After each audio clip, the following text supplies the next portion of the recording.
This is Van Electric Ghost, and we're live on the air with with Susan Miller. And you're basically you work with writing come of age stories for young adults, right?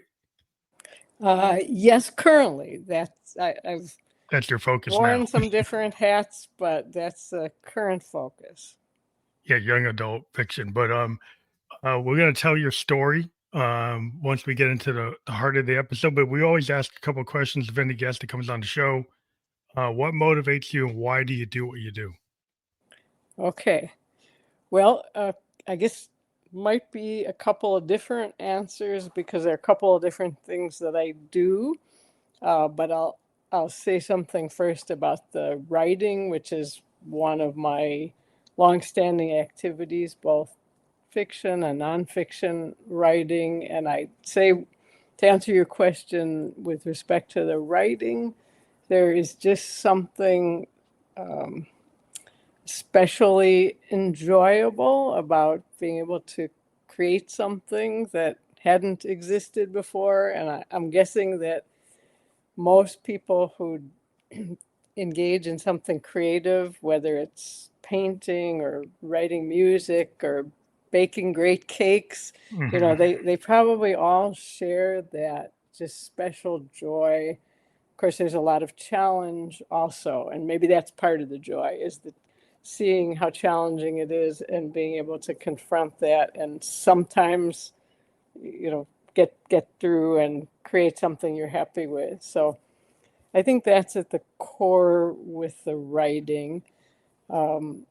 With my work as a psychologist, people are interesting, people are engaging. So I think that work is gratifying in a number of different levels, just the human connection, always the challenge of trying to understand why a person might be having the difficulties they're having is intellectually Mhm. engaging, like puzzle solving.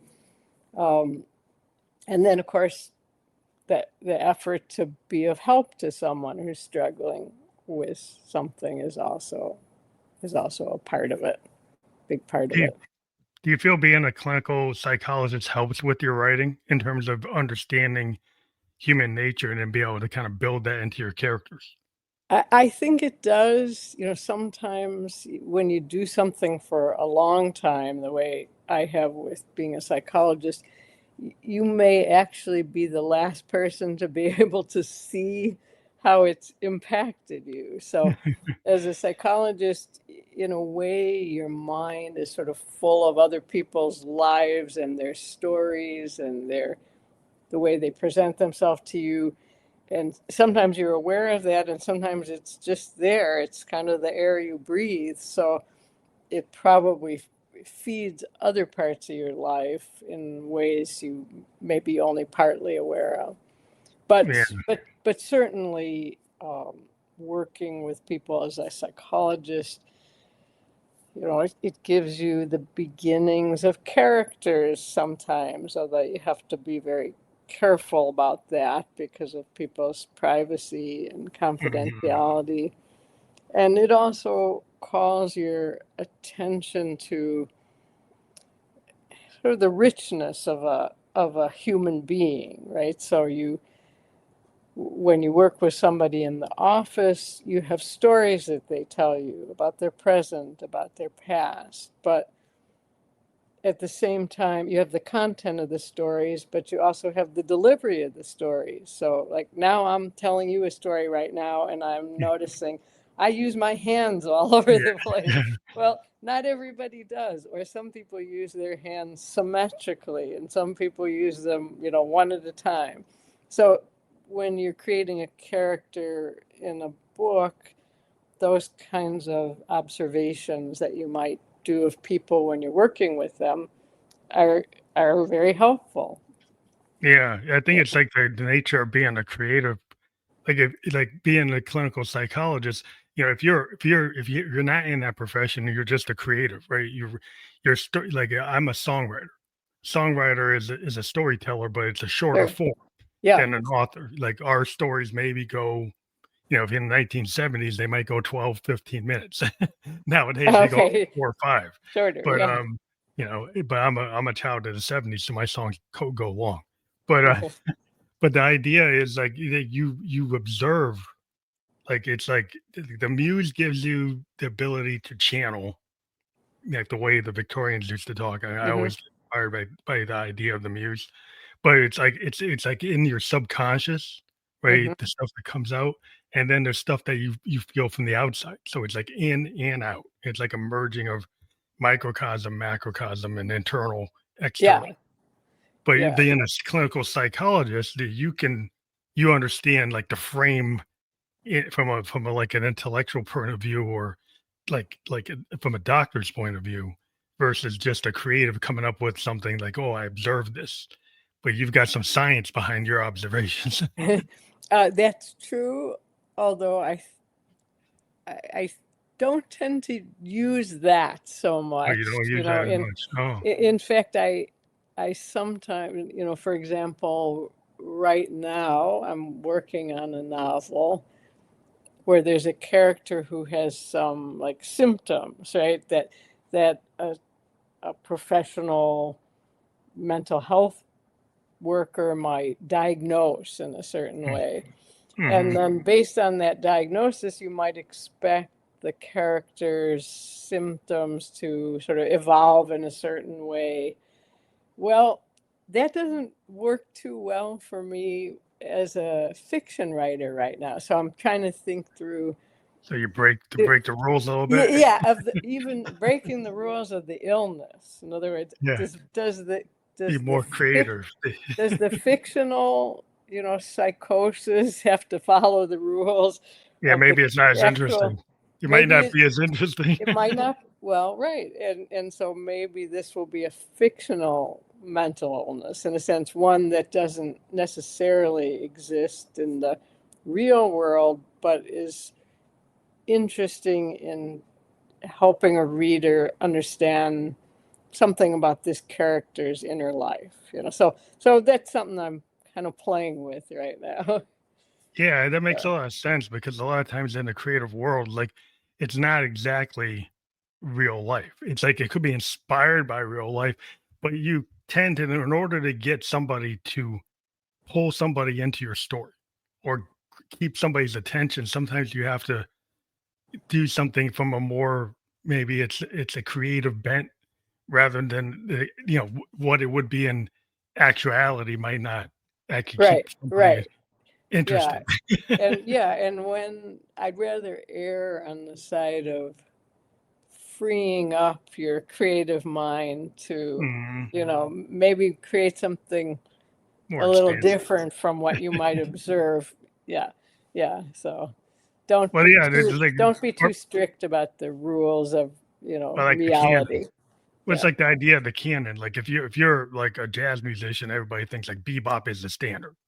But Uh-huh. then when you break it, like Miles Davis was a bebop standard, right? Hmm. Then he broke it with fusion, and people are like, "How could you do that?" Because like they said, "Well, bebop is the canon."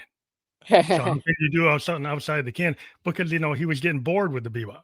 That's So, right. so Yeah. sometimes and people to this day they think that bebop that's the standard. Kind of like Shakespeare or something. It's like you got to stay inside these lines. You got to stay in a box. A lot of times, even if you're a master of that box, you get bored with it and you go Yeah. outside of it. Hmm. Well, in psychology, Freud was a major thinker, and people learned a great deal from him. And then a certain orthodoxy developed where if people would deviate from his thinking, they would be perhaps critiqued, chastised for being deviant. But others would say, well, Freud actually was a revolutionary. If he had continued to live, he would have thrown out Change his own stuff. Yeah, with three the changes. quarters of his own ideas. He kept revising, he kept changing. So why would you want to Yeah, lock it locked in? in. Yeah, yeah. So Well, that's the I problem. prefer that way of thinking myself. Well, cross But genre is always interesting because I mean, you've done nonfiction, you've done fiction, right? Or you've done psychology books. I'm assuming those are nonfiction, or are those fictional too? those are nonfiction, yeah. Or Do you find I as could make a joke about it and say they're say it is fiction, fiction? but I'm hoping they're nonfiction for the most part. You know? But do you find that like I've found some authors like they're nonfiction authors like they have a hard time writing fiction, or fiction authors have a hard time writing nonfiction. Did you have any kind of challenge when you decided to go into one or the other, or did you always kind of work with both? Yeah, well, that's an interesting question. I think I was first drawn to fiction at a very young age. And I suppose in a way most human beings are, because we start out life with stories, and so most kids are engaged by fiction and then they start kind of telling stories. So, that was me, but I took it seriously. I was very interested in it at a young age. And the nonfiction really grew out of going to graduate school to Hmm. become a psychologist. And suddenly I was required to write nonfiction because I had to write a master's thesis and a Part of your career path. dissertation. Yeah, yeah. And Very kind of cool. put this fiction aside. And then, I recognized after a while that some of the nonfiction could be publishable, shareable. Um, so yeah, it wasn't too difficult for me because I think I had also grown up with teachers actually who were good teachers helping their students to think about essay writing. And so I think that kind of fed into Opened it up. the Yeah, nonfiction. But yeah. actually, the first nonfiction that I published, I had written a dissertation, which I had to do to become a psychologist. And um, my father actually had read it and said, "Well, hey, Sue, why don't you see if you could get it published as a book?" Because it happened to be the format was pretty Close to it. discursive, narrative. And Hmm. that So we had would not work. crossed my mind in any way. I just trying to get my degree. Um, but I thought, okay, well, maybe he knows something I don't. So I sent it off to a number of publishers, and I got a couple rejections, and then I got a letter from a man who knows if he's out there somewhere, but his name was Baxter Venables. It was a funny kind of memorable name. And Hmm. I think he was bored the day he got my manuscript because he wrote me a little letter and he said, "You're going about this all wrong. And this is the way you need to, these are the kinds of publishers you need to write to.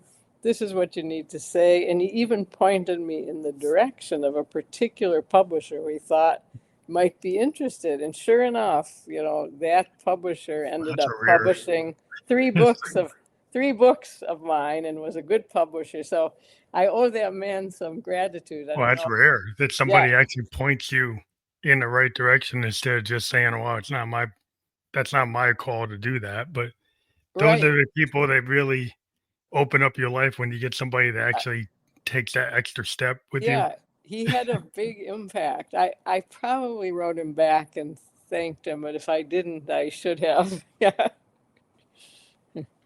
So your current YA novel is "By the Way, I Love You." Is that out now?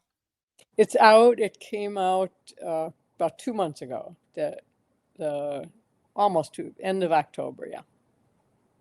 So in the series of all your YA work, is this like the first book in that series, or is this a part of a continuing? No, Uh, this is the first young adult novel that I've written. I did write a psychology book, a self-help type book mhm, for young adults, and it is an age group that I think I've been drawn to because the other novels that I've published have had central young adult characters, characters. but they Okay. really were targeted to an older audience. Hmm. So this is the first, Targeted. yeah, yeah. And in fact, when I wrote it, I don't know that I was sure what audience, but when I showed it to my editor, when the draft was done, and she asked me, well, what questions you want me to answer after I read it or as I'm reading? And I said, well, who's the audience? Is this Hmm. for young adults or? Yeah, yeah. You got to And pitch then it. she came back and she said, oh yeah, it's for young adults. So I'm like, okay, there you go. Which it's good that you knew like how to pitch it because that's a big problem sometimes as an artist. I run into songwriters and it's like, well, what I'm doing is not really in this genre, but they want to pitch it in the genre. Oh yeah, I think you're right. I wasn't sure, and I appreciated that input from a good editor, very valuable individual. So, in terms of this book, did you, as a writer, had you had like beta readers and tried it out with the your beta readers, or did you already have Yeah, like an audience that you sent this to check out? yeah, I have a writing group, like I think a lot of writers do have a group, and this particular, I've had various ones over the years, but the current writing group is actually other psychologists. So Oh, cool. they're writing psychology, and but I've been writing fiction and sort of asking them to, Check it out. yeah, they read fiction recreationally, so they've pretty much been my readers in recent years, and occasionally I'll ask a friend, but they've been the main readers. So they were giving me some feedback as I went, and sometimes just encouragement you need to keep going Yeah, when you're that's a writing. thing. It Like is that's when, yeah, with a long project, especially, sometimes you get, or I'd say not sometimes, but almost always in my case, you get about halfway through and you think, get a block. why did I start this? Maybe I should quit it. It was a Oh bad yeah, idea. all that's bad self-talk. Yeah, Yeah, yeah, well, that's the yeah, stuff that either procrastinates. You never get the project done because then you're like, well, why am I doing this? And but yeah. what Or makes you want to you lose break through? confidence in it sometimes for a while. I sometimes I've had there's a little lake that I sometimes go swimming in, lovely little lake, and sometimes when I'm writing, I'll have this image that I'm in the middle of the lake, like halfway across, and thinking that the lake is pretty big, and maybe I should just give up and go back. Go But I back tell is too myself, well, you're in the middle, you're just halfway finish it. across. The far shore is just as close as the near shore, so just keep Keep going. not going. Yeah, yeah. I think that's the difference between somebody who actually can finish something. Once like I think it's always like getting over the hurdle. When I work with a lot of creators, is like the ones who kind of like have a lot of stops and starts Hmm. versus people who actually have a lot of content. Like I've Uh-huh. run into like artists where there's like all these half finished things, Yeah, pieces, and then it's like then I run into artists have totally tons of completed work, and yeah, then and then then that work was presented, and then you're yes. like, so what makes you be the person that actually Uh-huh. presents? Yeah, that's a good question. The other thing that helps me a lot is very basic, but it's just put one foot in front of the other. Don't always look. If sometimes if you look at the big picture, you can just overwhelm yourself. Mm, But if you look at, well, what can I do today? Can I sit down today and write a few paragraphs? Yeah, I could usually do that. yeah, So if little you just wins. keep your, yeah, and it's amazing how much you can get done just biting off the Little little, bite-sized pieces. yeah, mm-hmm, But like if you're like an artist, like a musician, a lot of times it's like I just do these recording sessions of my rehearsals because I don't know if that rehearsal is actually going to be the song. And, oh and yeah, and you go back and you listen to the tapes and you find, oh, like 5 minutes in, this is it, or that uh-huh, there's something on this other tape, And I was watching like this documentary, like Frank Zappa used to. They had these pictures of him in his room, and he had this like living room with all these tapes. He was just sitting in the middle of the room, and he had tons of tapes from all over the place. And he's going and looking at each one of them Ah. and kind of pulling things from, you know, a hodgepodge way of looking at things. He wouldn't always be sequential. He would grab Yeah, things from yeah. different points in time, different projects, and then mix them together. Do you find that you like to just go through one project or and finish it, or have ideas that kind of percolate from other things and kind of piecemeal? With the fiction writing, I try and stay with one project, and sometimes it's hard because you have another idea and you think maybe I should just jump ship. Jump to that one.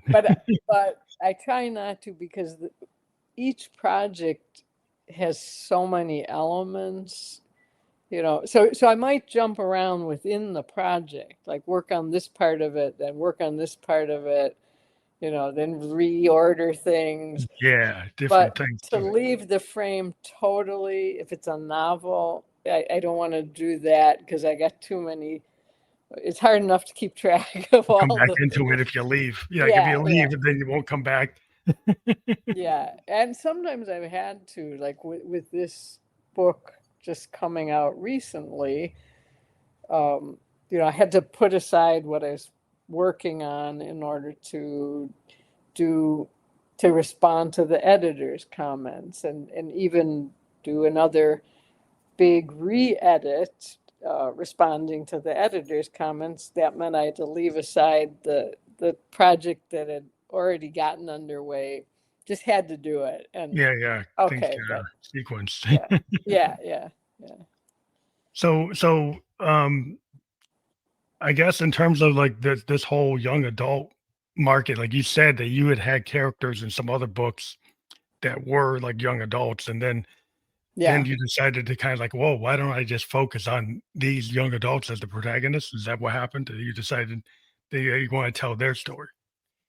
In the other books, there were young adult protagonists too, but the tone and the subject matter was really pitched Or to an older person, and often it was the subject matter because it would be a pretty, maybe a heavier theme, heavier? Okay. a little more complex and might work for the younger audience. But so in this case, yeah, again, young adult protagonist, but it just seemed to have a lighter tone, and maybe the humor in it was such Hmm. that it seemed more like I was speaking Yeah, to the maybe you kids. can Yeah. reach that high school or scholastic, Yeah, audience. yeah, You yeah. And know, also the subject matter in this case, it's about a girl who's starting college, and um,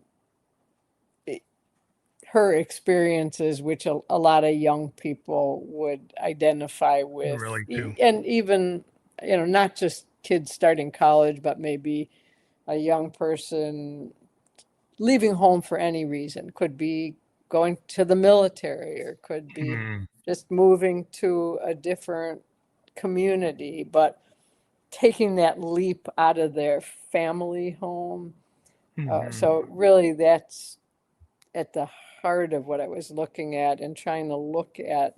Coming of age type of ideas. Yeah, but for a particular, or in this particular case, it's coming of age for somebody who had quite a lot of baggage from earlier in life because she had lost a parent not too Mhm. long before making this transition. And of course, most people, probably everybody, has some baggage from their earlier years, um, different for different people. And so when they take that leap into adulthood, they're going to be taking with them some of the things that they haven't worked out very well Mhm. earlier in life. So in this case, the impact of the mother's death, but also questions that the character has about kind of who was she for her mother and who was her mother for her, all that comes with her to college, and in some ways gets in her way, and in other ways motivates her.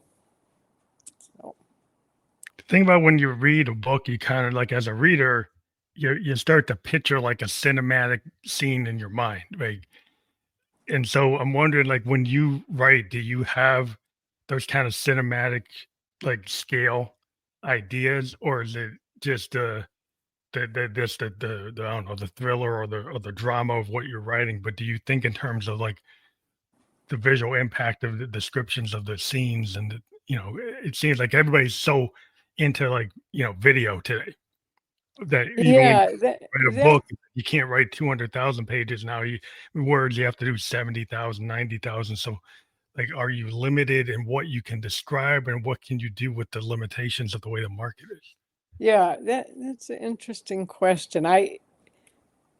I do think it's important to have a lot of visual imagery in mind when you're, or it's helpful when you're writing, because usually what fiction writers try and do is to evoke as many of the senses as you can in a particular moment, with the idea that if there's a visual element and maybe an olfactory element, and just as many senses as you can bring into the moment, that's enriching.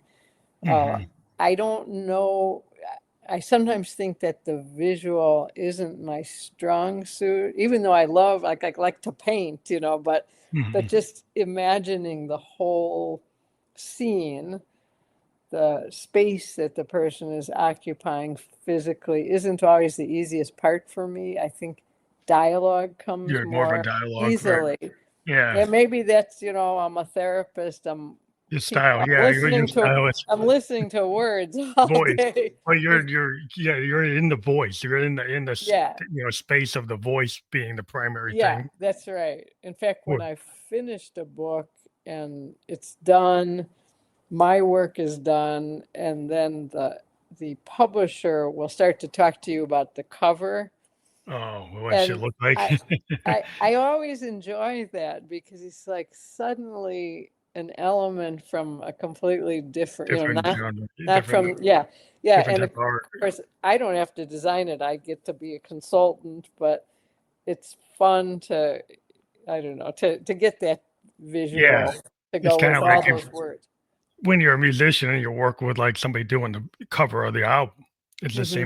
same idea. It's the same kind of Same idea. thing. Yeah, Or if you work with them to try to do a video, yeah. and then you give it to a director and you say, you know what, you just interpret what it is, and they interpret something that's out of left field. It like has nothing to do with what the song was, but they say, you know what, that's fine because I want you to use your artistic capability to kind of Yeah. dream up something. And sometimes it's like that's what you do. You go with something that has nothing to do with your original intent. Uh, Uh, But that's kind of a weird thing. I don't know if people do it as much as they used to.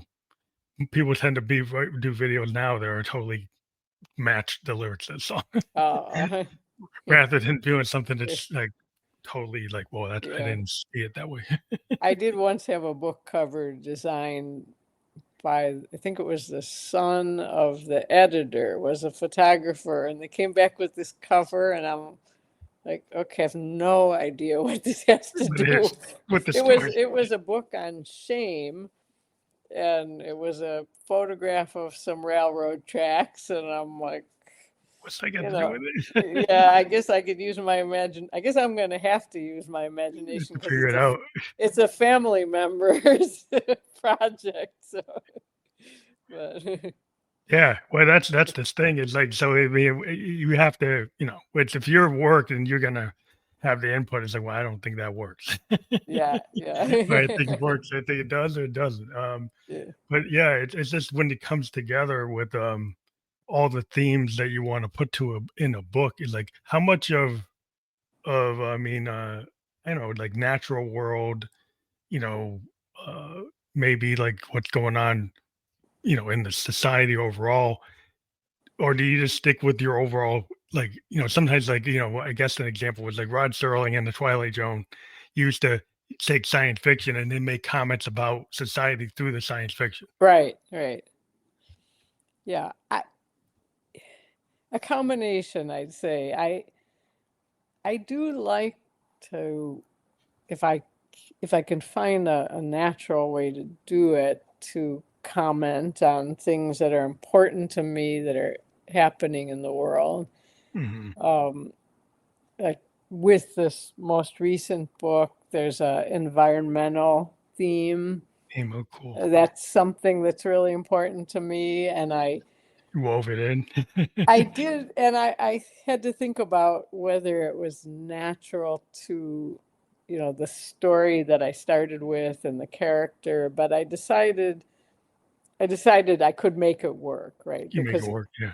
I think for this particular character, part of her sort of coming of age journey was to see if she could have the kind of confidence in herself to speak up about things that mattered to her. Well, that's So so she important to ends have a up voice. she ends up finding as a kind of refuge a piece of land that's a beautiful natural space, and then discovers that there's developers bearing down on it, and they're gonna Wolves at the door. wolves are at the door. And so, the question arises for her, is she just gonna just back off and swallow it, or could she Stand up. stand up? So that's part of her journey, is to do that. Yeah. And That's it's interwoven with some of the other themes other in the aspects. book. Yeah, yeah, yeah. Because one of the things she's struggling with is that when her mother was dying, the character, his name is Leslie, was a kind of testy, rude 15-year-old kid, and just wasn't really nice to her mother and wasn't helpful or sympathetic. And then her mother died, So she so feels guilt about that then. she feels guilt, and she feels a lot of question about, well, who is she? Is she a bad person who can't Hmm. care about anybody?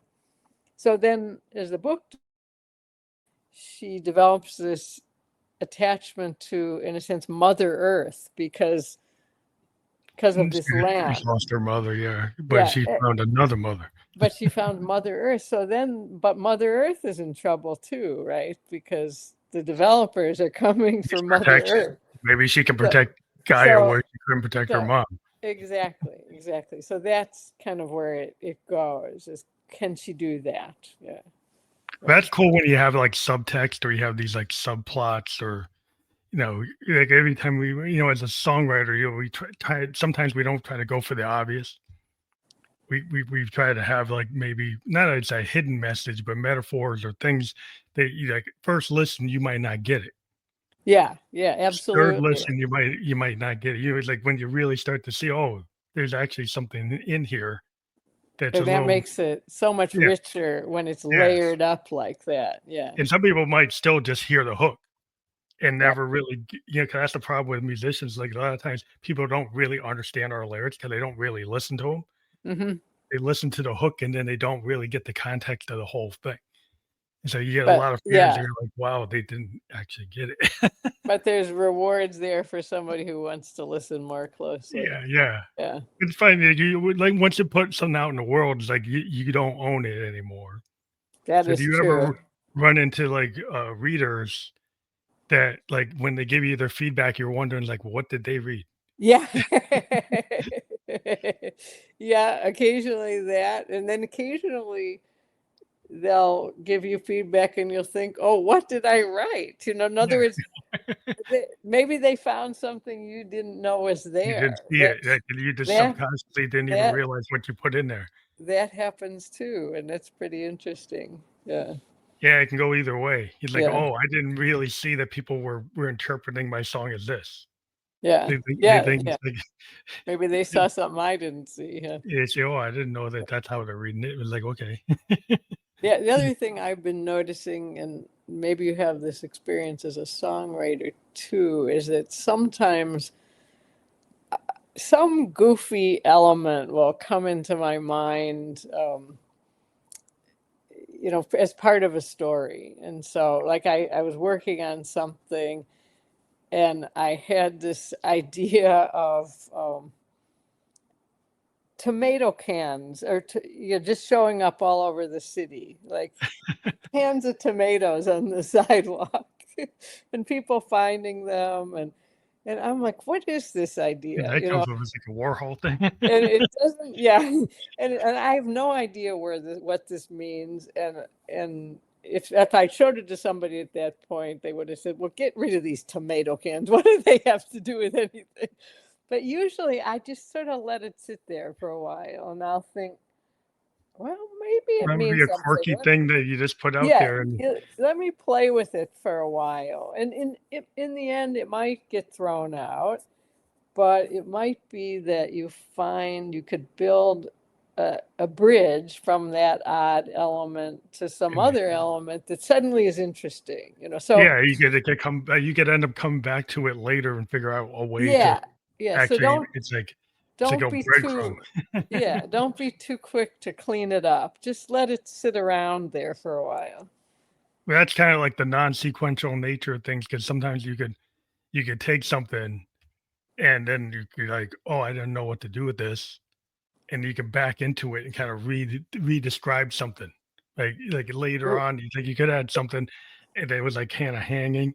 Instead of rewriting it, you could actually in the in the forward section of the book is like you kind of explained it. So you y- maybe didn't fully understand it here, but now you get it here there. Yeah, yeah, yeah. Yeah, and if you leave those odd, sort of unsettling elements alone, yeah, sometimes they set in motion something, They that, trigger something else to happen. yeah, and it may not be that conscious, like what you were saying before. Some things just come up from the unconscious space. You don't want to shut them down too quickly. You want to let them, see what they have to say. Maybe they've got some wisdom to them. So I'll hear you out before I, Yeah, decide. 'cause it's kind of like in the back of your head, you might like a lot of times in music, it's like we subconsciously like put elements of other songs in our song. Hmm. Not that we're trying to rip them off, but we might have, put raindrops fall on my head in the middle of a song has nothing to do with that. But Right. like you put in, then you have these little weird references to like these other songs. It's like Uh-huh. what's going on? It's like it was kind of streaming of consciousness, but it kind of worked. And then later you'll kind of tie it together with some themes, kind of like movements in classical music. You Yeah. put them together and things kind of come back. You have a hint of something and it comes back, and then you fully thresh it out. Then people are like, "Oh, now I'm putting it together." That's when things You get interesting. Right. Yeah. Then it Yeah. all starts to weave together. Yeah, that complexity can make things interesting, all those different threads. Yeah, I mean, you don't want chaos. They've got to No. relate to each other in some way, but yeah, Yeah, unless you're a punk aesthetic, then you go for the dissonance. then you can. Yeah. It's like, that's actually the theme. The theme is dissonance. Yeah. But, it's interesting, we were talking about before about your being a clinical psychologist and how that can affect your story development. So, in terms of like you're talking about the come of age story, and your character had some issues with her mother passing. So, like in terms of like that being a theme, maybe you can flesh that out in a certain way that maybe a different author wouldn't. You mean because of the Your ability, psychologist? yeah, Yeah, your it perspective to maybe might. look at what could happen based on your experience, or like what's kind of typical or Yeah, atypical. it might be. I mean, in this case, this particular story actually did start with some interactions with a person in my office years ago.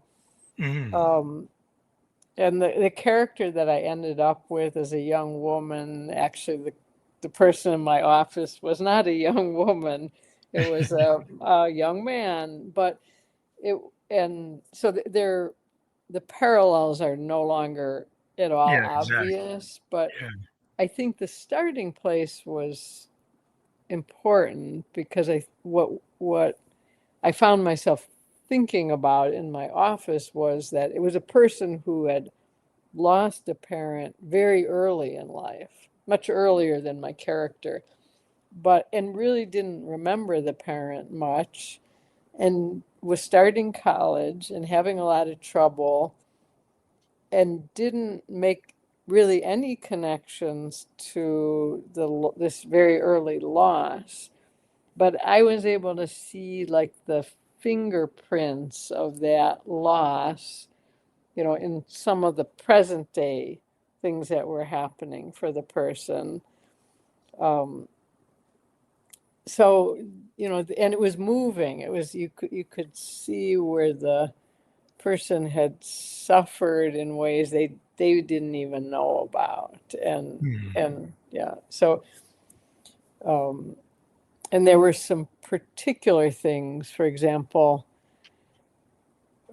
which kind of crept into the novel. So it was a young man who, as it turned out, liked to dress sometimes in women's clothing. And as I heard it, it was moving to me because I was sensing, I could have been wrong, but my guess was that there's the vague memories of this long lost mother were somehow in that clothing. It was this Oh, sense, the textures, the smells, of clothing, of fabric, the little bit of perfume, the feel of velvet or something so trying to get that kind close of to it that way. carried the memories, not consciously again. So in the book that I wrote, there's some scenes about trying on old clothes from the parent, and that was kind Kind of of connected borrowed. to that. Oh Yeah. wow. Yeah, so you can take like it's like any like I think creative people we take the things that happen and then Yeah. find a way to weave it into like a story. Yeah, Yeah, and I think of us as shameless thieves. We steal wherever we can. but people like they think of music and like oh these people using samplers. Well, your mind takes samples. All the time. Your Yeah. man takes samples and then you write it in your voice, right? Right, right. And what we do as musicians, like there's only so many notes in the scales, right? There's certain forms, like like a blues form is very structured. When you Yeah, hear it, everybody you knows know what the it. blues is. There's certain blues standards, and everybody can play it a little different though. Yeah. So the way Hendrix played it versus Stevie Ray Vaughan, the two different blues, Texas bluesmen versus a cosmic guy doing this cosmic blues. Like Mhm. Hendrixian blues is not the same, but they could Yeah. both sing Red House, but they don't come Yeah. out the same way. Yeah. Yeah. I just heard someone singing some Christmas songs the other day, very familiar songs, and I thought, wow, she put her stamp on those. It was nice. Yeah, and so like and then sometimes we can take little snippets of pieces of things, Hmm.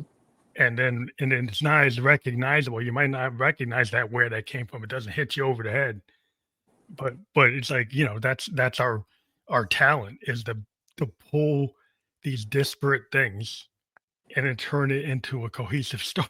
Yeah. Well, in a way, it's like an alphabet. We only got so many letters, and we all use the same letters. But look at the amazing variety Rest that's of it, yeah. created out of the same, alphabet. Cool. Or Yes, that's to yeah. pull known, like we call it like known sounds versus unknown, newfound sounds. Hmm.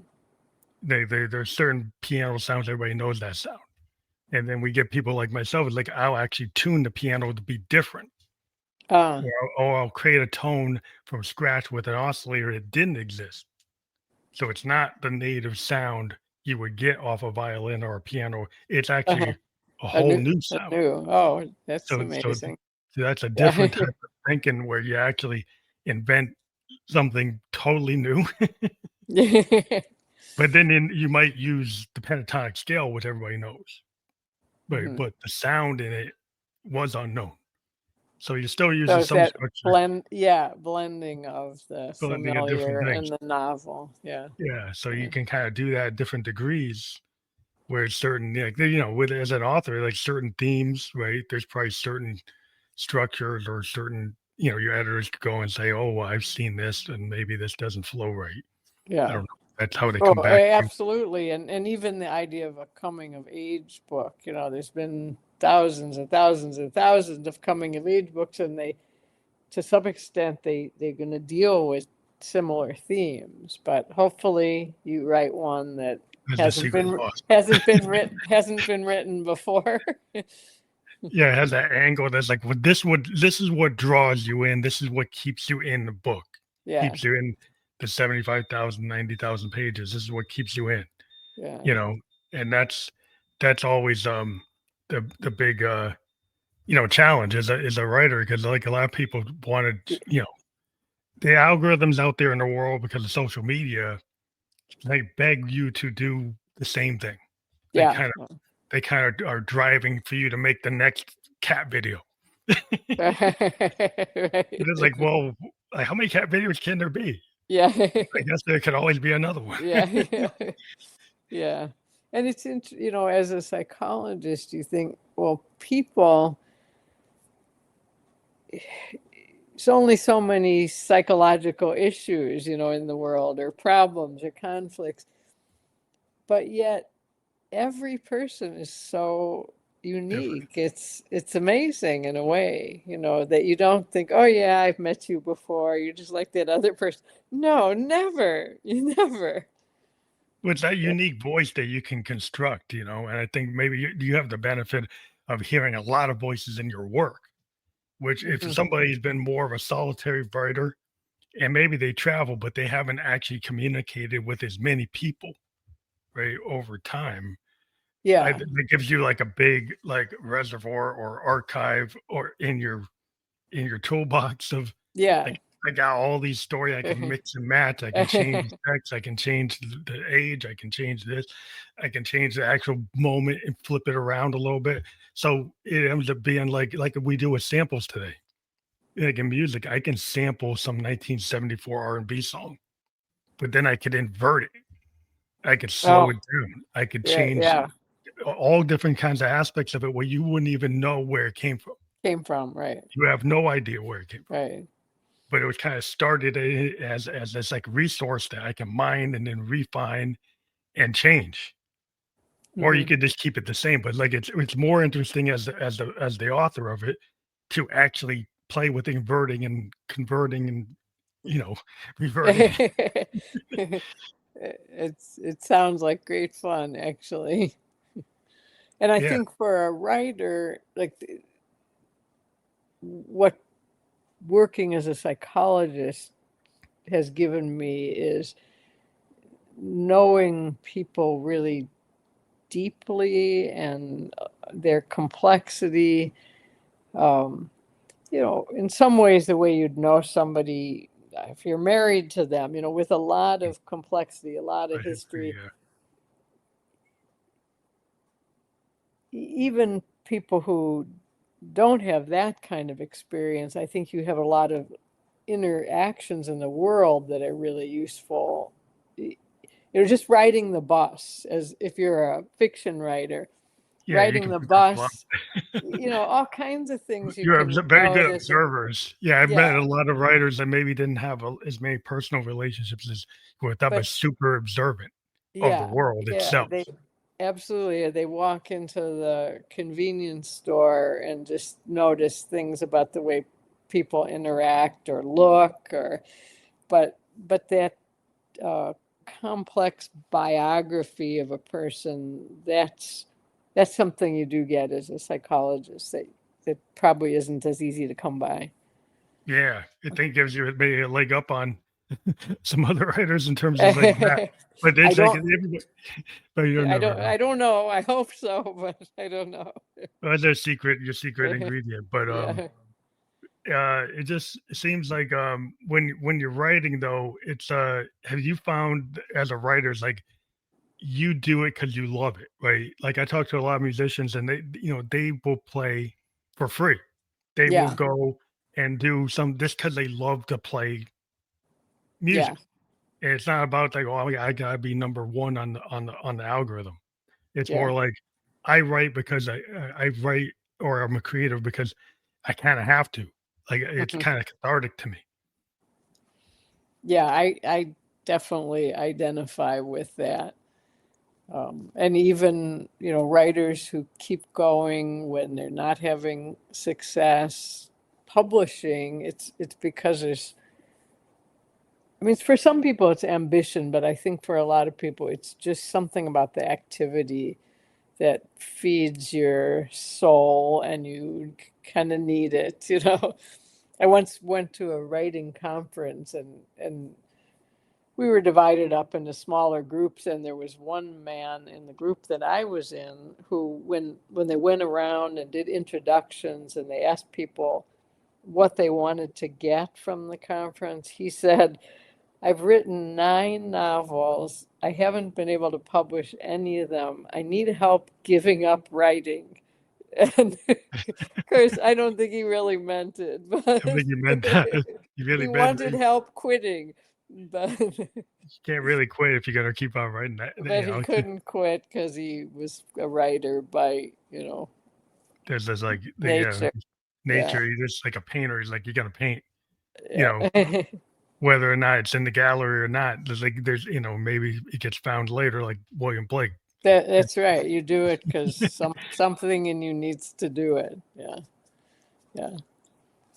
But I think So sometimes yeah. the fiction writing sometimes can feed the nonfiction too. Like the nonfiction book that I wrote for teenagers was called "When Parents Have Problems," and Mm, there I was trying to speak to kids who have psychologically troubled parents, older kids, teenagers, mhm. and they're trying to grow up as healthily, successfully as they can, but they actually have parents who are, Holding them getting back. getting in the way. Yeah. Yeah, and there are a lot of books for the parents who are having trouble with their kids, but this was the kids who are having trouble with their Yeah, parents. that's a good. That I never. There actually probably needs to be more books like that. 'Cause I think Yeah. that's a big problem. It's hard to get them into the hands of kids, I think, but I do think it's a worthwhile effort. And there, maybe being a fiction writer helped because it was easier for me to write in a story-like fashion or simply just kind of speak directly to younger people, no Mhm. jargon. And um, I think so, that was an important angle because I think that is a problem because like you don't always you don't get to pick your parents, but sometimes your parents some societies just feel like oh because they're older than you that they're wiser than you. right. That's not always the case. It's not always the case, and kids carry that around too, that, deep belief that the parent somehow must be right and the child's at fault or the child's just a disappointment, and so much damage can be done to kids, you know, with parents who really just have big problems of their own and they don't necessarily parent very wisely because of their own shortcomings. So, Yeah, and sometimes society just gives them a lot of latitude. The parents, well, you're in charge because you're the all adult in the room. So right. if you can't prove it to the law that you're actually doing something wrong, then it can keep on going on. And usually it does, unless the parent um, gets help, makes a big turnaround and recognizes their shortcomings, which sometimes happens, but often not. Yeah, then you end up having to deal with people who come to your office who maybe are dealing with the fact that they had a parent that was like very not helpful to their emotional development. Right, right, yeah. Yeah, and with this book, I actually had been working with a teenager who had a pretty troubled parent, and I was noticing how just being realistic with the girl about what problems were not hers, but actually were her mother's or her father's. It was a long time ago, so I don't remember the particulars. But I could see how helpful it was to her just to be able to say, "Okay, I'm not crazy. you know, Separate this is what's an happening. unreasonable expectation of my mother. And I wasn't trying to get her to hate her mother or Hmm. blame her, you know, aggressively blame her, but just see what was reality. And what's hers and what's like her mom's, Yeah, or right. what's her dad.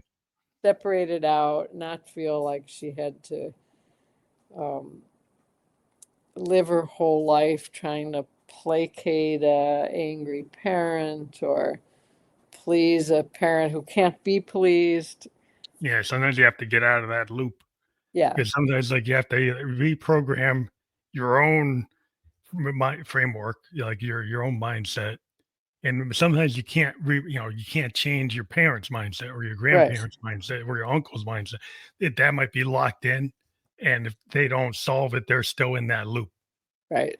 But you could get out of the loop.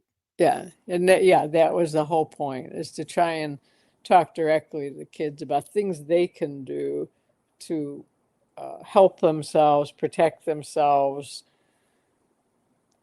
put themselves on a path to a better future that they can do them by themselves.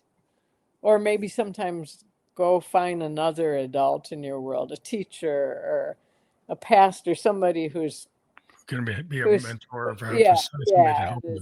is it more on your side? Yeah. But sometimes people think they're like alone in the world that they don't realize that other people feel the same things, and that's why it's great to have books and have songs and have art because then people start to see, oh, I felt this way. Right. So then it's like I'm not the only one that feels this way. Yeah, and I think yeah, I agree. I think in songs are probably so important to people in that regard. And books too, but songs are a little easier access sometimes, you know, quick, Yeah, which like, quicker, oh, you the just, quicker hit because yeah, two, and 3 minutes, suddenly, 4 minutes versus like 90,000 words. yeah, yeah, and suddenly you listen to a song and suddenly maybe feel, yeah, less isolated, especially teenagers, I think can feel really alone because they may not have had those conversations with other people that let them see that, oh, you know, the things I'm thinking about, actually, other people think about too, or things I'm worried about or scared about. What do you think about? Have you worked on like audio versions of your books? Have you gone into like having audio book versions of any of your work? You know, I haven't. I would love to, but I actually haven't. I think that would be a lot of fun to have Yeah, that because it's just like a experience. different frame. There's some people that have a hard time getting into reading, but there's a whole group of people today that like audiobooks is like that's how they get their books. Absolutely. Lots of people. Yeah. And then like as an author, like your voice can actually have like it's like a poetic like when you have a reading, if you ever go and you read a passage from Hmm. your book to an audience, it's Right. kind of like a poet reading to a Yeah. people at a coffee shop. It can have a different effect when you actually read it versus Yeah. read it out Yeah. loud versus reading it Yeah. on That paper. experience I've had, and it's a nice experience, but having a whole book read, either we probably have to be an actor, not me, because it takes a lot of skill to do a good There's a job little with that. Yeah, and there are some wonderful actors actually reading audiobooks. So yeah, I'd love that. And you could be surprised by it too, just like those covers that somebody else yeah, designs. it's how it's about how it interprets your work. Right. That would be Yeah, I did have interesting. a fellow that was on that's like a big advocate of authors doing their own book because he feels even though you're not an actor, like you're probably the best person to read your own work. Oh, That okay. was Well, his pitch. That's his huh, pitch. But that's um interesting. Yeah. but it's interesting. Kinda, yeah, it depends. Because it's hard because a lot of people feel like, well, I'm not an actor, so I can't do it. I don't have a radio voice, so I can do. But that's kind of like any musician. But the second before you actually started singing your song, you Hmm. always think there's somebody else that could sing it better. Oh, Until you really? until you decide like, "Well, you know what? I have my own voice. I'm gonna sing it." And there always is somebody that could theoretically sing something better, Yeah, but yeah, it's your work. And yeah. when it's your own work, it actually sounds better with your own voice. Right. And you Yeah, have that's me. some, yeah, amazing I was thinking for some reason of Bob Dylan, well, Yeah. not really a beautiful voice, but yet, boy, But his delivery is he so got, it was unique. wonderful, right? He got, the heart of Yeah. those songs. Yeah. Because if you have other people sing his songs, but when Bob sings his own song, Yeah. there's something about the way he tells that story. And Hmm. the thing about Bob is like his voice has there are different versions of his voice. Hmm. Like there's a Nashville Skyline version, there's kind of this nasal, kind Yeah. of cartoony version, there's a kind of playing it straight version. He has a lot of variations on his voice, and people say, "Oh, he can't sing." It's like I beg to differ. As a Uh-huh. musician, I've listened to his many versions of his voice, and he actually can change his character of his voice. That's interesting. Yeah. Yeah. So it's something And you you learn. would, yeah, the world would be a poorer place if we hadn't heard all those songs in his voice. Yeah, there's something about when an artist can present, their work to the world, and that's like the reason why you pick up the pen or you get on the typewriter, because you feel like you have a way to say something, and you've given yourself the permission structure once you start typing, like that the world should hear it or read it or Yeah. listen to it, And right? that's so important because I think that's what stops so many people is they don't give themselves that permission. And you have to, I know when I was very young and I loved reading other people's work, and I was had this passion that I wanted to write, but I was so perfectionistic. I Yeah, would too drive perfect. myself crazy over every word. And then it was torture. There was no fun in it at all. I was never satisfied. And I think at some point I realized You let that go. you got to, if you don't figure out another approach, you can't do this. And so, yeah, somehow I let it go. I learned how to just write. And the editor can come back later. The Yeah, editor and you will be back later and do a lot of work, but you got to yeah. let the voice come out first, unedited. If But I it's, think that's a real important thing that yeah. we always end up taking, we're at an hour mark, but it goes by quicker than we ever imagined. Hmm. But I think I'll leave the audience with that. It's like you can give yourself permission because nobody else has a voice like your own voice. And once what it doesn't have to be perfect. Perfection's like the enemy of getting anything done Sure is. because you're never going to get it done if you think we're humans. So it's not going to be perfect. So just realize that from the start. But thank you again for being a guest on the Family Electric Ghost podcast. We've just been live on Facebook, YouTube, and Twitch. We're going to be on all the other platforms where you can listen to or watch a podcast by tomorrow. I want to thank you again for being on the podcast. You had Susan Miller on here. So thank you very much. And I do encourage people to check out the Amazon link we have there. It'll be fully clickable, and they can check out all the books that you've written.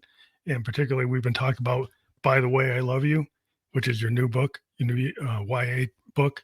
So thank you again for being on the show. Thank you very much, Phantom. It was a lot of fun. Thank you. Have a good night. Bye.